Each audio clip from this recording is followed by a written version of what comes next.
বলি রব্বি করিম যা দিয়েছেন মাওলা আমরা খুশি আছি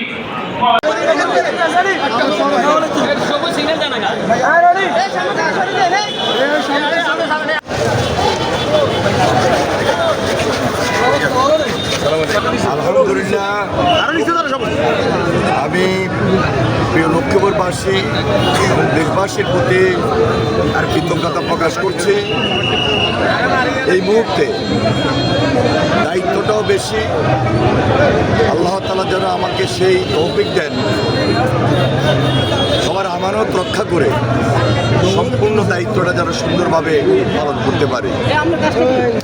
অত্যন্ত শ্রদ্ধা এবং সম্মানের সহিত সবার পাশে যেন থাকতে পারে এবং আগামী দিনে জনাব তারেক রহমান তার নেতৃত্বে আমরা নতুনভাবে বাংলাদেশটাকে গড়ব।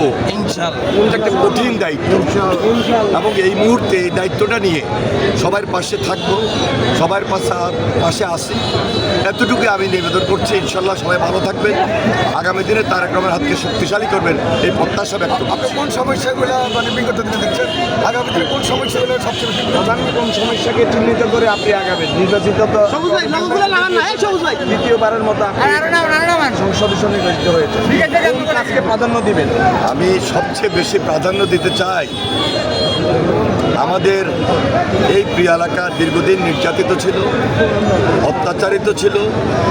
আমরা সবাই মিলে অত্যন্ত শ্রদ্ধা, সম্মান এবং স্বাভাবিক জীবনযাপনের মধ্যে যেন এলাকায় বসবাস করতে পারি, সবার প্রতি আমার সেই স্বাভাবিক এবং সুন্দর একটা পরিস্থিতি নিয়ে যেন বেঁচে থাকতে পারি, সবাই মিলেমিশে থাকতে পারি, সেই দিকে আমি সবচেয়ে বেশি নজর দিচ্ছি।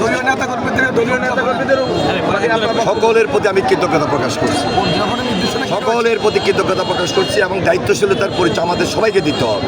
আমাদের দলীয় নেতা কর্মী সহ সবাই সাধারণ মানুষের পাশে থেকে আমরা যেন দায়িত্বটুকু সম্পূর্ণভাবে পালন করতে পারি। ধন্যবাদ।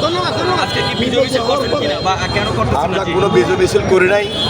আমাদের চেয়ারম্যান জনাব তারেক রহমানের নির্দেশে আমরা প্রত্যেকটা মসজিদে দোয়া মাহফিলের আয়োজন করেছি এবং সবার প্রতি আমরা অনুরোধ রাখছি সবাই মিলেমিশে যেন এই এলাকায় সবার মধ্যে আমরা সুন্দর একটা সৌহার্দ্যপূর্ণ পরিবেশ রাখার মধ্য দিয়ে দায়িত্বশীলতার পরিচয় দিতে পারি। ধন্যবাদ।